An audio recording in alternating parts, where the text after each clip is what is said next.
Joseph Dion, donc je suis président du Conseil de développement du Pays de Bray. Le Conseil de développement existe depuis déjà 7 ans. Moi, je ne suis ce président de cette instance que depuis le mois de juin dernier. Donc, c'est relativement récent. Pour moi,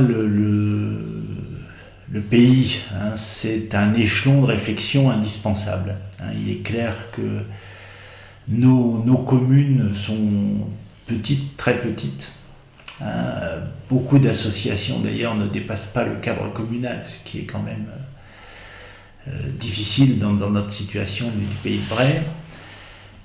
Le Pays de Bray est multipolaire, c'est-à-dire qu'il n'y a pas une ville-centre qui pourrait assurer une certaine fonction de synthèse et de coordination entre les différents éléments. Et il y a même plutôt quelquefois concurrence entre les principaux pôles de cet ensemble. Et puis il y a aussi des effets centrifuges.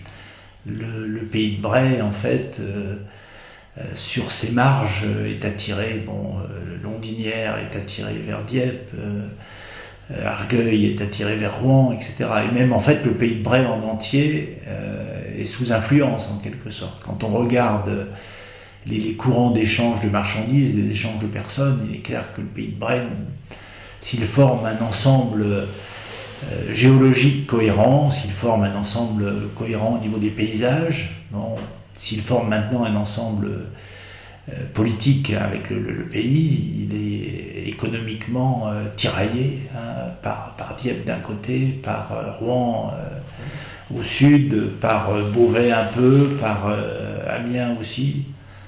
Et donc c'est pas facile de le faire vivre dans ces conditions-là. Le conseil de développement, il y a 4, c'est un peu plus de 40 personnes, il y a 4 sous-ensembles dans le conseil de développement. D'abord des élus. Chacune des 7 communautés de communes du Pays de Bray a un élu désigné membre du conseil de développement. On est bien d'accord, 7 communautés de communes qui correspondent aux 7 cantons. Oui. Ça correspond à peu près. Ensuite, vous avez une association qui a été en quelque sorte la mère du politique du Pays de Bray en termes associatifs, c'est l'ACTPB, Association culturelle et touristique du Pays de Bray, qui désigne, si je me rappelle exact, 13 représentants, 12 représentants au conseil de développement. C'est un poids politiquement très important dans le conseil de développement. Alors, le troisième ensemble représente d'autres associations ou d'autres structures. La chambre d'agriculture, la chambre des métiers, des petites associations comme la BD, l'Arbre, et puis les structures de santé et sociales qui sont présentées dans le système. Et puis le 4e groupe, c'est des gens qui ont été choisis pour leurs compétences particulières dans un domaine qui intéressait le conseil de développement. Donc eux, ils sont cooptés par le conseil de développement en quelque sorte. Ce sont des personnes ressources.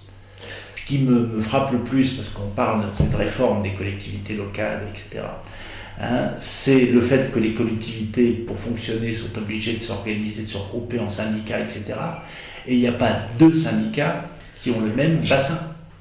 C'est-à-dire, vous avez une communauté de communes ici, après vous allez avoir un syndicat de ramassage pour le collège, mais le collège ne concerne pas que la communauté de communes, donc ça va au-delà. Vous allez avoir un syndicat des ordures ménagères, mais c'est encore autre chose. Un syndicat d'adduction d'eau, mais alors l'eau, elle arrive, selon que vous habitez de ce côté de la rue ou de l'autre, vous pouvez être dans 2 syndicats différents. Enfin, vous savez, c'est... après, syndicat d'adduction, syndicat électrique, il y a chaque commune est membre de 8 ou 10 syndicats, dont il n'y en a pas 2 qui ont le même système. Donc là, vous voyez, il faudrait qu'il y ait une véritable coordination de l'ensemble et sans doute gérer un certain nombre de structures. Il est clair que l'eau gagnerait à être gérée au niveau du Pays de Bray. Donc je vais me faire beaucoup d'ennemis si je dis qu'il faut fondre les différents syndicats d'eau. On voit d'ailleurs des conflits entre syndicats. Il y a le conflit entre Cournay et Besancourt qui régulièrement fait les choux gras de la presse.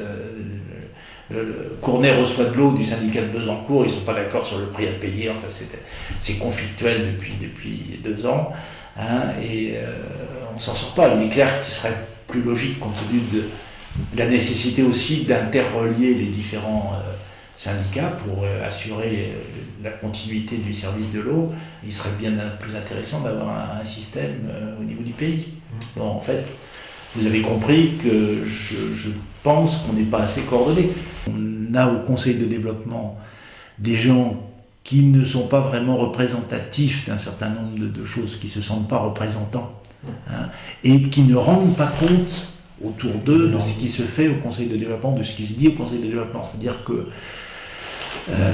bon, ça ne veut pas dire que le Conseil ne sert à rien, je pense qu'il a une fonction de réflexion et de préparation de la coordination, il peut émettre des idées, etc. Mais il pourrait sûrement être beaucoup plus efficace s'il y avait de vrais relais. Paradoxalement, j'ai eu le sentiment par moment que le pays existait davantage quand il n'existait pas. Je suis... Bon, c'est un peu brutal. C'était à l'époque une association volontaire d'élus, hein, et du coup ils s'y impliquaient. Bon, plus militants, etc. Porteurs d'une idée commune. Tout à fait. Bon, peut-être parce qu'il n'y avait aussi pas tellement de pays qui existaient. Ouais, ils sont prêts à donner les moyens pour que le Conseil de développement fonctionne, ou c'est un truc qui les empêche de pas seulement le Conseil de développement. Le Conseil de développement n'a pas vraiment un problème de moyens compte tenu de ce qui est sa responsabilité. Ce n'est pas un problème de moyens pour le Conseil de développement. C'est un problème de moyens globalement pour le SMAD. Et là, c'est clair que les élus ne donnent pas au SMAD les moyens dont il a besoin. Je suis très attaché à ce qu'on essaie de développer les économies d'énergie et la production d'énergie locale, hein, notamment avec le bois, mais aussi l'énergie du vent ou le photovoltaïque. Hein. Bon, on pourrait imaginer que le pays se soit investi là-dedans. Il y a des pays qui ont fait un très gros travaux dans ce domaine. Un très gros travail dans ce domaine. Et bon, ça supposerait d'employer quelqu'un, etc. Bon, j'avais évoqué le problème avec M. Labulle, qui est le président du SMAD. Il me dit pas question, le SMAD n'a pas les moyens, vous ne vous rendez pas compte. On va nous financer l'emploi pendant 1 an ou 2 par subvention départementale, et puis après, il faudra qu'on se débrouille pour le financer nous-mêmes. Bon, c'est vrai. Hein. Mais en même temps, 1 ou 2 emplois dans ce domaine-là, ça ferait gagner combien au pays? Bon, les élus sont ambivalents. Moi, je suis toujours surpris. Hein. Par exemple, quand c'était une association, l'association était riche, ça veut dire qu'elle ramassait de l'argent, plus qu'elle n'en dépensait, et quand elle s'est dissoute pour se transformer en pays, au sens juridique du terme, elle avait un matelas tout à fait confortable. Hein. Bon. Et depuis que c'est un pays, il est pauvre, hein, et tous les ans, il est obligé de prendre dans ce qui restait du matelas, hein, pour boucler son budget, et l'année prochaine, il aura fini, il n'y a plus de matelas. Il couche par terre. Hein, et par terre, c'est un peu dur quelquefois, vous savez. Donc il y a un vrai problème. Il aurait fallu, depuis un certain temps déjà, relever les cotisations moyennes par habitant des différentes communautés de communes. C'est les communautés de communes qui financent le pays. Hein, et le Conseil de développement, c'est epsilon dans l'ensemble. Hein. Donc le problème du pays, c'est d'arriver à avoir une cotisation suffisante de chaque communauté de communes pour vivre. Bon. Et j'entends des élus qui ont été des militants du pays, donc ce n'est pas des gens qui sont allés en marche arrière, hein, qui disent, bon, et puis après tout, c'est les communautés de communes qui vont reprendre, hein, le travail. Or, les communautés de communes ne peuvent pas, et même si elles le peuvent, elles ne feront pas de la même façon. Je veux dire, si une communauté de communes reprend, elle va reprendre pour la communauté de communes. Il est clair qu'elle ne le prendra pas avec une vision globale pays de Bray, etc.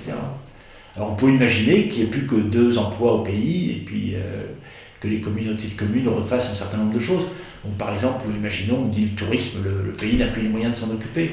Bon, c'était quand même la base du pays au départ, puisque c'était la CTPB qui a monté ça. Si le pays ne s'occupe plus du tourisme, qui s'en occupera? Je veux dire, c'est une des activités centrales. On peut dire que chaque communauté de communes s'en occupera. En réalité, il y en a qui n'auront pas les moyens de s'en occuper.